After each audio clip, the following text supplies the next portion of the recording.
Welcome back to the sixth and the last part of our special series on President Park Chung-hee's assassination.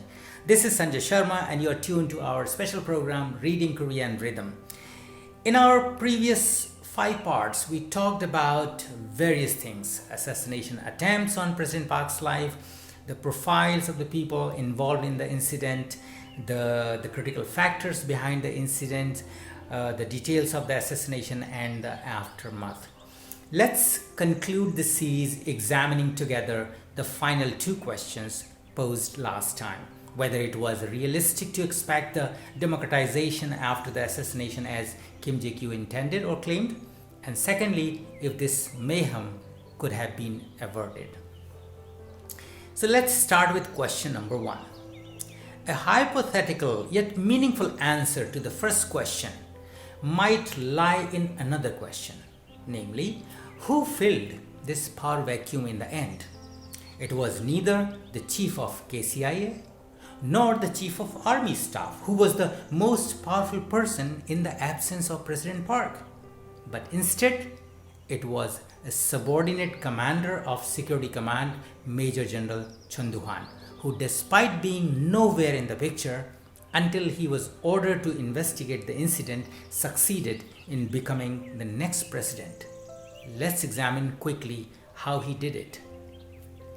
When Major General Chung was ordered by the Chief of Army Staff Chung Song-hwa to investigate the assassination, I'm tempted to imagine he must have instantly thought of the injunction of the Roman poet Horace, Carpe diem quam minimum credula postero, meaning pluck the day, trusting as little as possible in the next one, or seize the day while one can.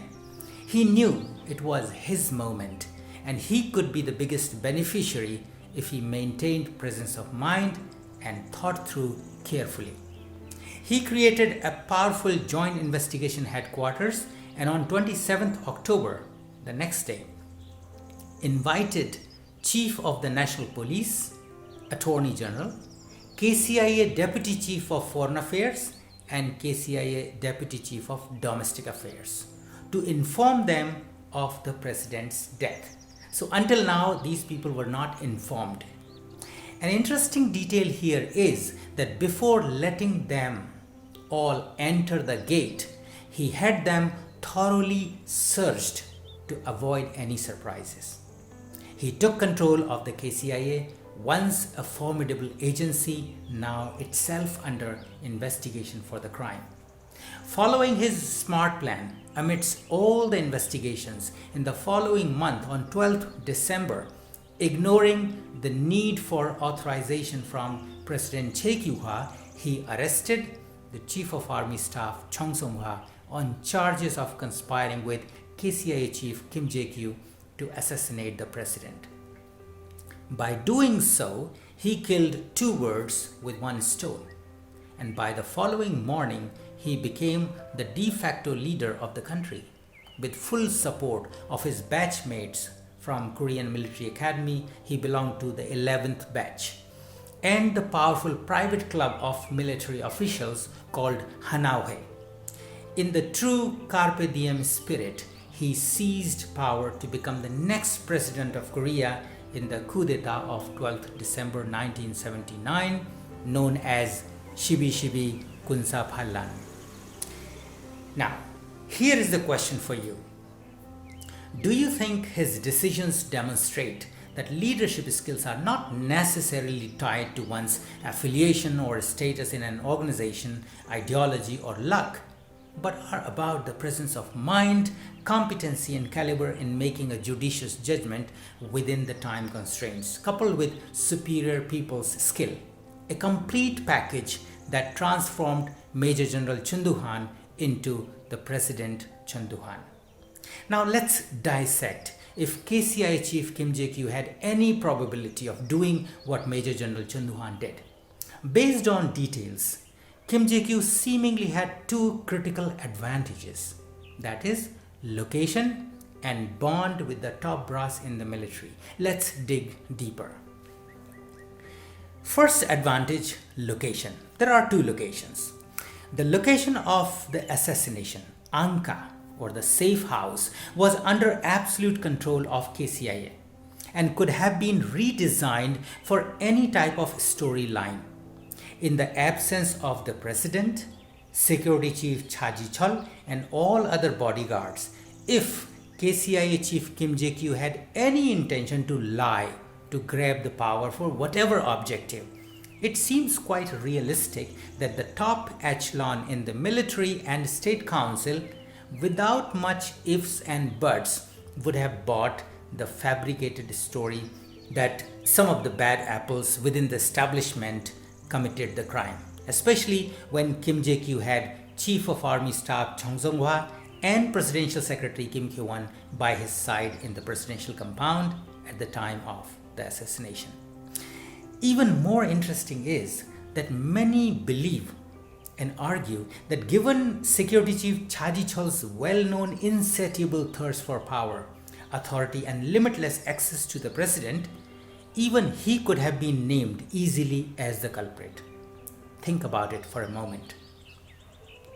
Supporting this line of argument, experts mention that when Presidential Secretary Kim Kyo-won informed the then Minister of Justice, Mr. Kim Ji-yeol, about the president's assassination, his instant reaction was, "So, in the end he did it," suspecting Security Chief Cha Ji-chul, not KCI Chief Kim Jae-Kyu. As indicated in the introduction, Security Chief Cha Ji-chul did not seem to have true friends. It is not a fortuitous conjunction that the official funeral service for him that was scheduled on October 30th was cancelled at the last moment without any explanation, and he was buried privately. So researchers believe if everything could have been blamed on Security Chief Cha Ji-chul and others, then the whole investigation and subsequent history would have gone in a totally different direction. The second location, KCIA headquarters. In principle, it's true that the position of KCIA head was stronger only in the presence of the president. And in the absence of the head of the state, it was the military that enjoyed supreme power and privileges under martial law. Nonetheless, given the overall strength and aura of KCIA, if Kim Jae-Kyu had shown the same level of mindfulness as Chun Doo-hwan demonstrated, he could have bought enough time to arrange things without getting arrested. If he had gone straight to the KCIA headquarters with Chief of Army Staff Chung Sung-hwa. So this was his first advantage that he failed to secure. Second advantage, military support. Now this is very interesting. Military actually was not supportive of Yushin Constitution. The general perception was that President Park enjoyed total allegiance and unconditional support from almost everybody in the military, and there were no indications whatsoever of any dissent within. But in the post-President Park phase, 50 out of 52 generals in the military voted to repeal the Yushin Constitution, and it indeed was repealed in a year on 27th October 1980, despite the continuation of military dictatorship. Thus, it is evident that KCIA Chief Kim Jae-Kyu was able to read the minds of the military leadership quite accurately. In addition, during the trial, Chief of Army Staff Chung Sung-hwa stated categorically that the Park regime was doing something wrong in some cases, so indirectly defending Kim Jae-Kyu. Second, Army Chief had favorable scenario. Given the magnitude, intensity, complexity, and more importantly, suddenness of the incident, the Chief of Army Staff Chung Sung-hwa simply got so overwhelmed that he failed to see three critical realities that would determine his fate.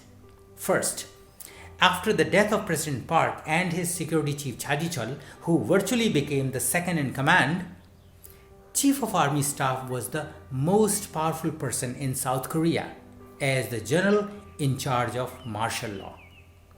Number two, the vacuum left by President Park inevitably had to be filled. If not by him, then someone else. And number three, he and the Presidential Secretary Kim Kyo-won Both were appointed to the current position on the recommendation of KCIA Chief Kim Jae-Kyu. So they were actually the most powerful people in the country at that moment. I subscribe to a theory of two types of mistakes in life: serious mistake and silly mistake. If you commit a serious mistake, you still stand a chance to slip away. But if you commit a silly mistake, there is no escape. The lack of agility in decision making and coordination among the three proved to be a silly mistake that resulted in their arrest and associated consequences, which could have been averted. Had Kim Jae-Kyu taken Chung Song-hwa into confidence, articulating his vision for a new Korea in the direction of democratization in the light of growing protests against the authoritarian rule, and had Chung Song-hwa recognized the exigency of time that he would be a beneficiary in the plan, which would also get support from the US administration, it could have led to a very different equation that would initiate gradual changes towards democracy. I would love to hear from you what you think of this line of reasoning. Now, the second question: could it have been avoided? Well, this might sound like a bit too much stretch of imagination, but a big yes might be an appropriate answer to this hypothetical question. Let's go back to the recent past in order to dissect the reasoning behind it.